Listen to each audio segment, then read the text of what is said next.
Sorry, you've been calling me the wrong name for a month, but it's actually like this or something. So. All right, so I just asked both of our show match players if they'll be ready to roll here in about 40 minutes. Hopefully we can bring that to you. If not, we might have to cancel the show match, but worse things have happened on the Nydus for damn sure. So, all right, let's get down to it. In the pink trunks. No, I'm fucking with you, Giggle. The pink Protoss player in the bottom left-hand corner of the map. Coming at us from BYOC, it is DeusX. And his opponent, a returner to the Nydus. I believe he's made it all the way to the finals, too, in one of those. From 1FAC, the teal Protoss, it is MuRADuN. Yeah, Radu. It's been a while since we haven't back to the 1F boys were messing with us a lot in the past, and then they just kind of all disappeared one day. So finally, I drank enough beers to have the liquid courage to ask them if they hated us or if we did something wrong or like what happened. And they're like, no, we actually promoted all of our diamonds into masters, and we don't even have a diamond roster anymore. Like, holy shit! Like those guys are, yeah. Like, so I thought that was pretty badass. Like, apparently those guys take clan improvement very, very seriously. So, probably a pretty cool clan to be a part of if that's how they roll over there. I just thought that was pretty funny. So. But getting they've been awesome in the past, man. Yeah, they worked with us a lot. Yeah, well, I was wondering, like, they just kind of disappeared one day, and I was like, oh, did we, like, fucking offend you guys one time? Is it just because we say the F word too much? Nah, but basically that's what happened. They just have so much clan practice, and they just help each other so much that they basically just promoted everyone out of Diamond. So it's like, well, shit then. All right, guys, good luck. Like, thanks. So... my hair got dyed today. Also, hi. First time followed. Nice. Welcome to the Nydus. But you can't just leave it at that, dude. What color did you go with? Like, that's pretty important piece we of need details, yeah, well, come man. on. Like, you don't just open with that and not finish. But let's get serious here. It's pretty standard and almost mirrored. Go figure. Nothing too crazy coming out just yet. The big difference is... Oh, well, actually, there is no difference. Okay. It's just different gateway placement. So there is no difference. Yeah, well, I was like, wait a minute here. There, okay, So, mirrors take a little while to ramp up, but PvP can get awesome because of the disruptive battles at the end and shit. So, we'll have to see. Captain Crikey, thank you for following through on that follow. With Thanks. the follow, yeah. So we do see this proxy pylon out here. I wonder what this is going to be for. Could be for a Stargate. We do see two stalkers coming out from MuRADuN there and Warp Gate finishing up. As you said, mirrored builds, but that proxy is kind of the unique thing. We'll have to see what it's going to actually be. Yeah. Yeah, the two stalker opening is pretty common in PvP. It's usually like two adepts or two stalkers, right? It just kind of varies by player, but I mean, both players just went with the stalkers in this case. But yeah, as you said, this is the interesting piece right here, and that would be a proxy robo proxy gateway. I'm not versed enough in Protoss to really understand what the fuck is going on right now, but I'm excited to see it. No. But it's been scouted, right? Like, DeusX is all up in here in the base. He should kind of have somewhat of an idea that things are going awry here, right? Yeah, I mean, with no Nexus coming down, those buildings had to be, or that money had to be spent on something else. So some alarms are probably going off for him, though it's not a guaranteed, hey, this is exactly what's going on. The first stalkers from MuRADuN will be able to come in here, start to get to work on that Nexus. Going to get some pot shots off on the Mothership core as well. Bait and overcharge, so very nice damage already done by MuRADuN. Yeah, and the real story here is this proxy, man. I'm really interested to see what the hell is going to happen here, what he decides to go with. For now, it's just a stalker battle, and it actually looks like DeusX is getting the upper hand here, chasing down that one stalker, getting it down, and now he's definitely got the upper hand here. So Radu's going to have to back up here, but maybe that was just some fake aggression to force an overreaction so the proxy can come do some follow-up. You know, I don't know. I'm just kind of guessing here. But we'll have to see as more stalkers are being warped in here. He was a little bit sloppy with that micro, with those initial stalkers. They're losing one of them and the other one getting significantly bruised. But the first Immortal is going to be out now. And DeusX relaxing a little bit after he thinks that he pushed that away. Doesn't have actually any units warped in. He dropped a bunch of forge, or a bunch of gateways, a forge, and a robotics facility. But they're not going to be up for a while. Look at that Immortal skin, man. It's fucking beautiful. That's my first time seeing it. You like that one? It's pretty slick. Yeah. It's crazy. I like that one. It reminds me of like the 4th Star Wars, the crazy ass ships they had or whatever. I don't know why, but that immediately springs to mind.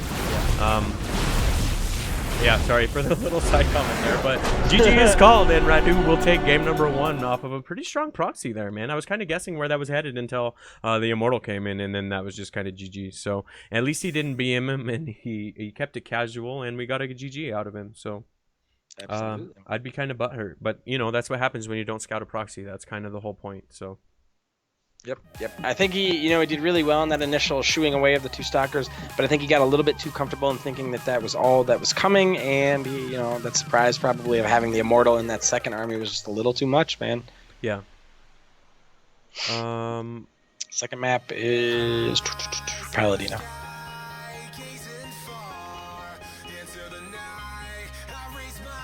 1 second.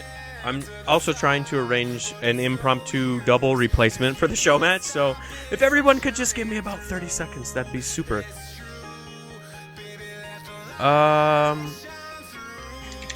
Fuck.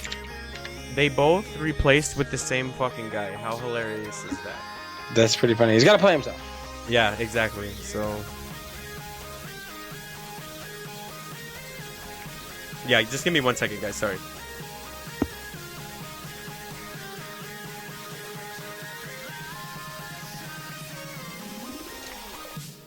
Alright, so let's jump into this next game here.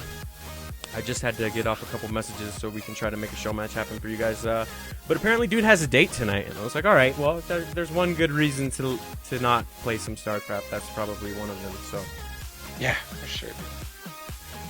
Alright, so the next map will be Paladino. It's always like really nice because the stream with the delay, like you get to watch the end of the last game as you're loading into the next game, Yeah. So you get to kind of like... there actually is like that analyst desk that you could kind of just be like, oh, I'm watching the game again. Like he won because of that and that. You're gonna kind of go relive the juiciest moments anyway. That's what I like about it because it's always the good shit. Like, all right, so both players have readied up, and we'll jump into this next map.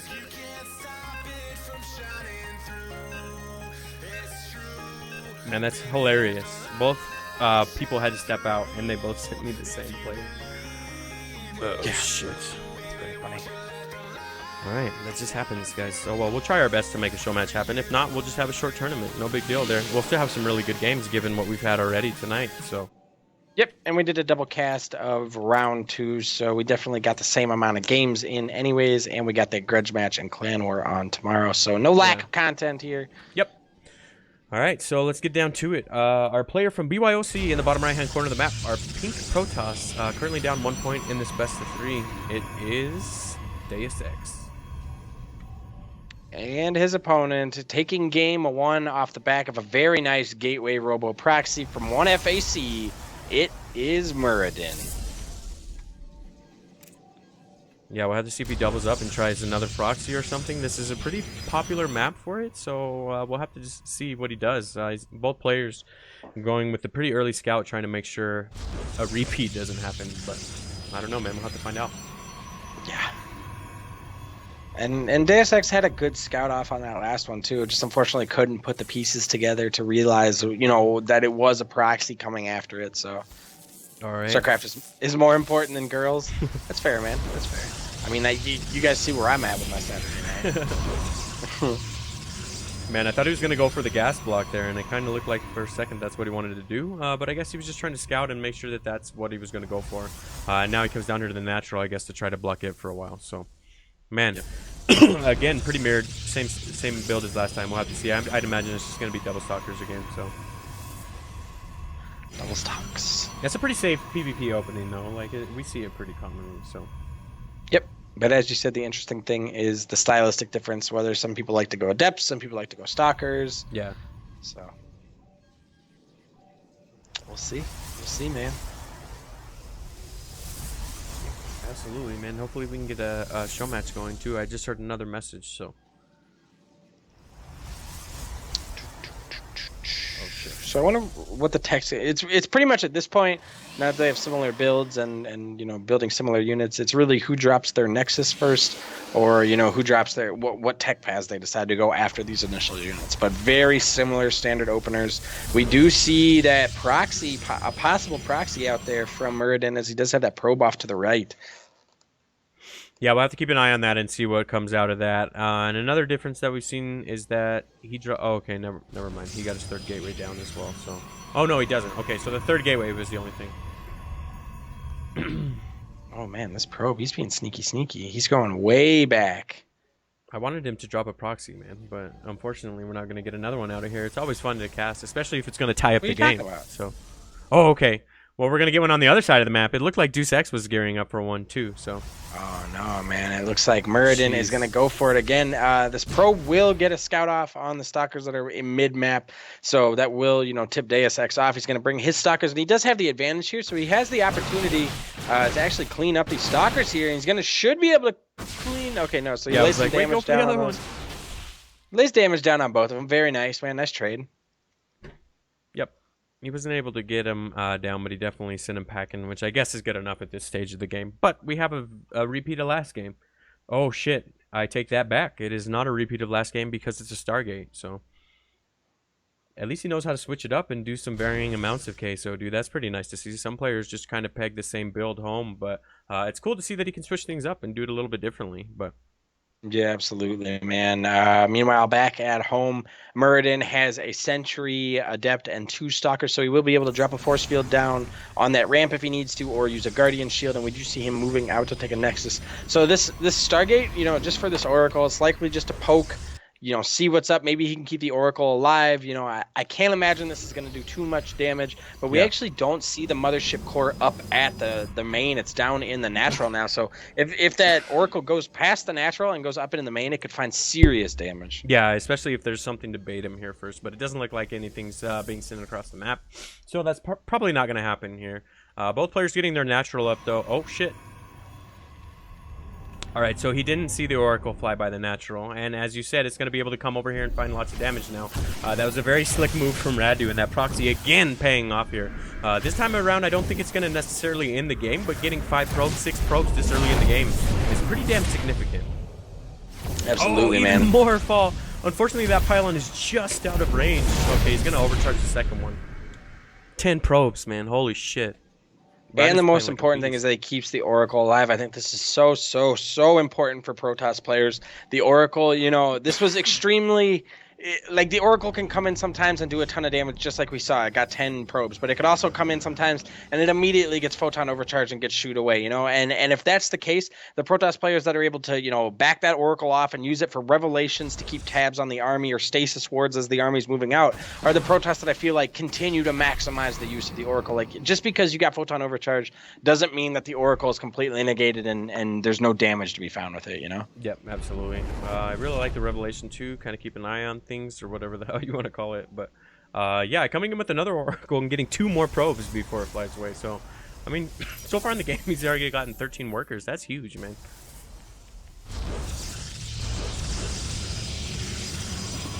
I really like this observer here too.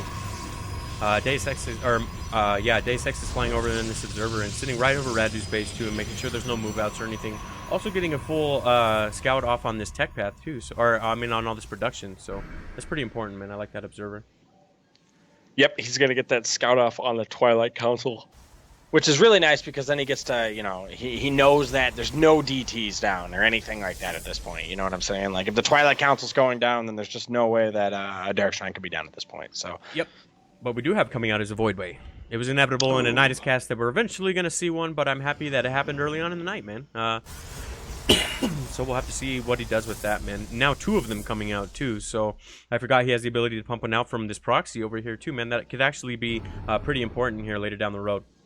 So he flies in with an Oracle, try to get a couple more probes, but it's shoot away here because the Mothership core and a couple Stalkers are up here this time around. So... look at this, man. He goes ahead and drops the Revelation, and he's got just such a huge, you know, vision boost on that Protoss base. Any units that are walking by those buildings that are revelated, then, you know, they're going to be scouted. So, and look at this, you know, a warp in going down, so he does see that. So just subtle things, man, that you can do with your Oracles that can really increase the, you know, efficiency of them. Yeah, he's actually putting in Revelations on both sides of the base, too, so that's just crazy, man. He's got definitely all the vision he needs, and he's just cranking out Void Rays from here, man. Looks like Void Rots and, wow. Void Rots. Void Rots. Void Rays and Charge Lots are going to be the composition of choice here, and that has the possibility to be pretty nasty here for MuRADuN. Ooh, this observer that you were talking about, though, from DeusX, able to get the scout off on the Void Rays as well, so he knows exactly what's coming at him. He's probably going to be a little bit nervous because he's mostly sitting on Stalkers, and Sentries is the only thing that shoot up in his army. So the more Void Rays that come out, the more dangerous MuRADuN's army becomes.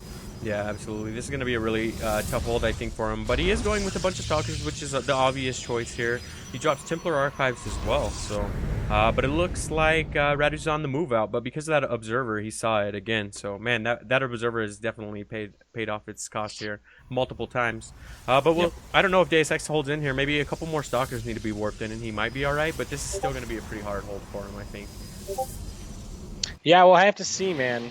He does have an insane amount of units. You know, more units being warped in now. I like these Zealots going to get in here and mess up the attacking of, you know, the Stalkers that are on the ground. Ooh, and we see MuRADuN, he's just, you know, he recalls out, man. That's a very nice scouts with the hallucinated Phoenix there and just says, hey, man, like, I don't, it doesn't need to go down like this. Yeah, exactly. He's like, all right, guys, I don't want any problems here. Yeah, the night of the recall, dude. That's 3 times we've seen it. Normally we don't even get 1 a night, so that's pretty ridiculous here, dude. Yep. But yeah, I think it was a correct decision. You don't need to push it, and definitely don't need to throw away any units that you don't need to. So, ooh, again, holy shit, he loves that, man. Yeah, it's the most frustrating thing, man, as a Terran. I mean, as anybody, it happens to Zergan. We're seeing it happen to Protest too. But just it happens in my Terran games where I'm, you know, I hold the initial Oracle, but I don't kill it. And then I just, you know, for the next 10 minutes, I'm getting revelated outside of my base. And it's like I can never move out. I can never drop because all my units are just being revealed. And so, man, it's frustrating to fight against an Oracle like that. Yep, and we kind of already knew that MuRADuN was going Sky Toss, but his upgrade choice actually confirms that he's getting air weapons level 1. So that's going to be pretty strong here with these Void Rays. And he's starting to crank him out of this proxied Stargaze as well. So he's got him coming out by the 3. This is a pretty good pick up here from DeusX here, flying across and seeing that the move out's coming. But this one's going to be harder to hold, man. Yeah, absolutely. He's got this hallucinated Archon. It's going to come in here, probably scare the shit out of DeusX. What? Oh, yeah. Forced an overcharge and everything, man. Ooh, and gets the revelation, man. So he sees the entire army composition. Will he actually go for it this time? I still don't think he has quite enough, especially with these cannons in here from DeusX to come and fight this. I mean, DeusX now, you can see that he's starting to get on the high Templars, which will likely be turned into Archons, but... Yep. MK is ridiculous. Oh, what did we miss? Did he advance in the bracket? You'll have to let us know if we missed an update there, guys. And Carter says Void Rays. Yeah. Yeah, man. Void Rays. Void Rays are in the house. We got them really early in this game, actually, but it's unfortunately shifted into carrier production. So, Jesus. I think you mean Void Lots. Void Lots, yeah. Or whatever you're...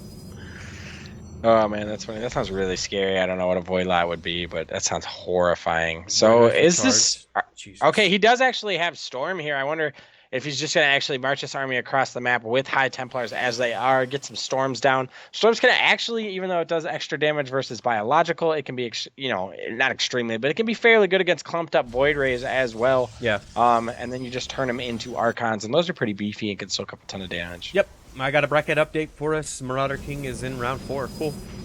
Congratulations, man. I mean, it's no surprise to us. You play like an absolute monster, but congratulations no less. That's awesome. Again, this Observer, dude. This has been like the most important unit in the entire game because it's just seen absolutely everything. Now he knows that it's full-blown Sky Toss. He's going to see that the mothership is warping in as well, and it looks like that was enough to trigger a move. Yeah, I was going to say, you don't see that coming in and not decide to attack here, so... Yeah, absolutely, man. So, did you see Hallucinated Phoenix coming out of DeusX? But, I mean, his army is huge, man. But MuRADuN, Sky Toss, everybody knows that shit is strong as hell. Yeah. So, especially under a mothership, too, man. Yeah, and because of the Observer... Oh, no, our Observer died. That sucks. Observer. Yeah, he's a great Observer, man. He saw a lot of shit. No, get it? He did, yeah. Get it? Ah. Reported a lot of stuff. All right, so we have carriers coming out. They're being made 2 at a time, and we have a mothership about to finish up as well. I feel like DeusX is in a really rough spot here. That's just because carriers, man. Yeah, absolutely. The High Templar are not very good against carriers. Those interceptors are just too hard to nail down. And Stalkers, I mean, they're not even the main. They might be. It's hard to say, but they're not even the main kind of component of DeusX's army. DeusX has an extremely strong army, but he just kind of has the wrong composition for what he's trying to fight against. Yeah, absolutely, and he's definitely hung in there in terms of macro, and he's played this very, very well. Given the amount of like revelations and harassment that he's had to deal with, I think he's played this great. I just don't know that he holds on here, dude. So. I'm not trying to knock him or anything, but damn, look at this Sky Toss coming across the map. Sky Toss with charge lots too, like that's even worse, dude. So we'll have to see, man. Here comes the final engagement, though. Absolutely, dropping those stasis wards just to be extra crazy, but we'll have to see, man. Storm's going down. They do blanket the back line, but I don't know, man. Those Void Rays making quick work of that Protoss. Yep, absolutely. So he lost all of his charge lots there. It actually surprised me how fast they fell because DeusX had charge lots of his own, but Sky Toss just reigned supreme, balance line aside as it normally does, and now there's really nothing left for DeusX in order to hold on here. A couple Stalkers and 2 Archons are really all he has left to defend this third here. So it will fall. I'd imagine he's trying to work on the Mothership core, but unfortunately those carriers were just tearing up everything. Jesus. Oh man, he feedbacked the shit out of it. That was awesome. I mean, if nothing else, I mean, he will lose this game because he just can't fight that Sky Toss army. But with one High Templar, he feedbacked the Mothership and killed it. Oh shit, nice. Yeah, that was really, really awesome, man. But yeah, he's just not going to have enough here. The carriers and Void Rays just represent too much DPS. Yep, second got it. And GG is called, and MuRADuN will advance on to round number 4 too, huh?